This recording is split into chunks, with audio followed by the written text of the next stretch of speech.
If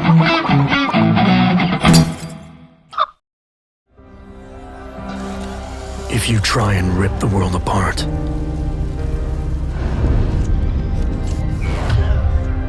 someone will always put it back together. So yeah, Adam has changed a lot since Human Revolution. So we are 2 years after, and there has been this super traumatic event. And in Human Revolution, Adam was all about, I never asked for this, and he wasn't sure, he was so happy about being invented and stuff. There is none of this going on anymore in Mankind Divided. In Mankind Divided, he wants to get at the truth. He wants to find out who are the people behind all of this, and he has stopped taking orders from other people, and he's taking action, and he has totally accepted the fact that he is who he is a weapon, and even maybe if he wasn't that augmented super guy, maybe he wouldn't be able to get to that truth. So he's using every tool in his arsenal to really find the truth of the conspiracy, and he sets his own goals now.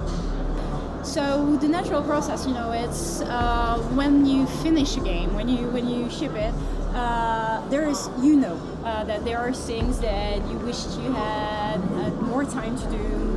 You know where are your weaknesses, where are your strengths, and so of course at the time we shipped Human Revolution, we already knew what we wanted to build upon.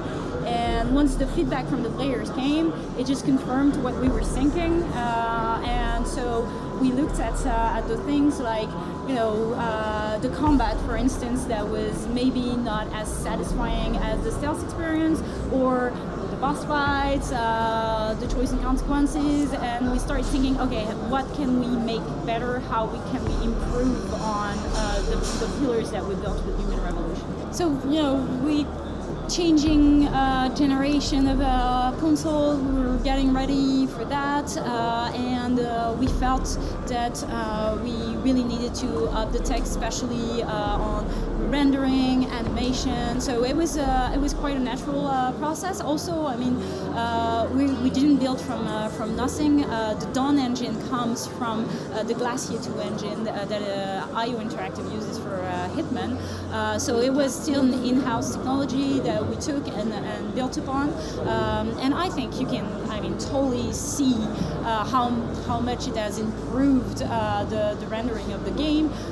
Human Revolution was great in many aspects, but maybe it was a bit not on par for an end of generation game on the tech aspect, and for Mankind Divided, I think we have totally closed that gap.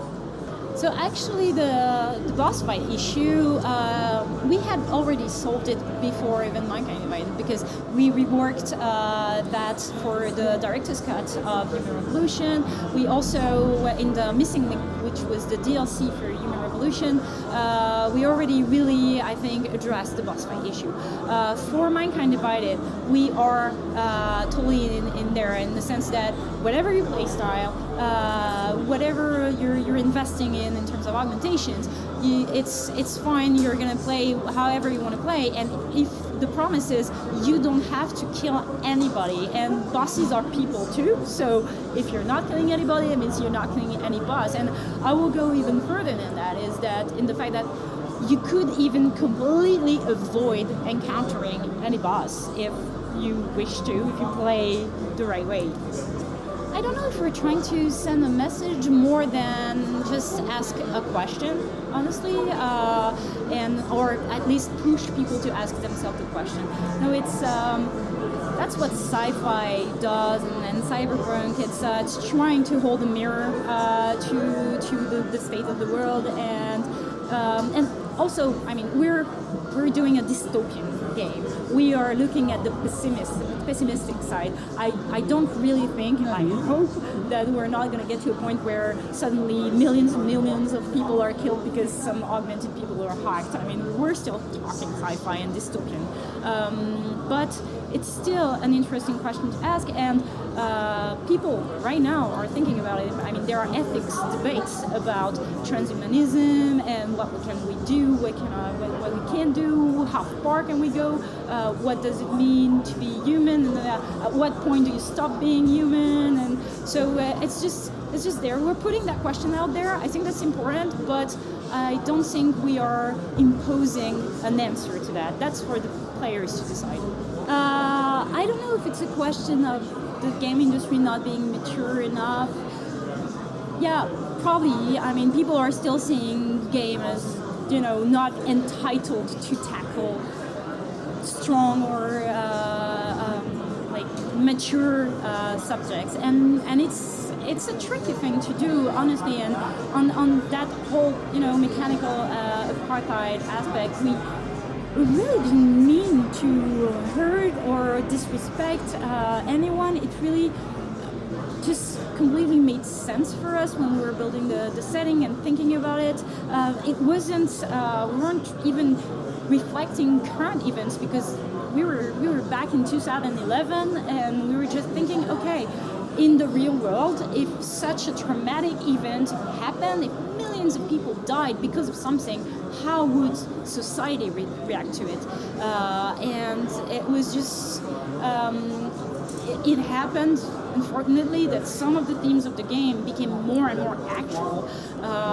And I don't know why gamers couldn't also think about important stuff when they're playing. Entertainment doesn't have to be mindless, but we certainly didn't want to appropriate anything or disrespect anyone. Oh, if I could have cloaking, I would become invisible and go do heists, steal money from banks. Thank you very much.